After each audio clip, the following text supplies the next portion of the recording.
What is good, everybody? It's Structify here. Today I'm going to be showing you guys how you guys can get infinite math in Fortnite Creative map in 2024. This is a really simple process. All you have to do is follow my few simple steps. So if you're on a keyboard like me, you want to firstly press escape, then we'll go to island settings.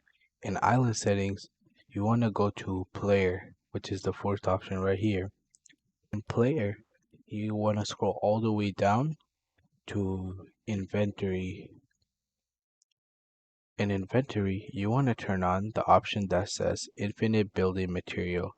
Here, it is already turned on for me, but if you have it off like this, just simply press this button and turn it on. After you have turned it on, press start game in order to test if it's working.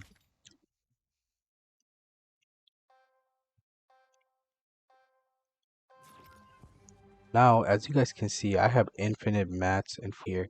So if this video helped you guys out, make sure you guys like, subscribe, and leave a comment down below if you guys need any more help.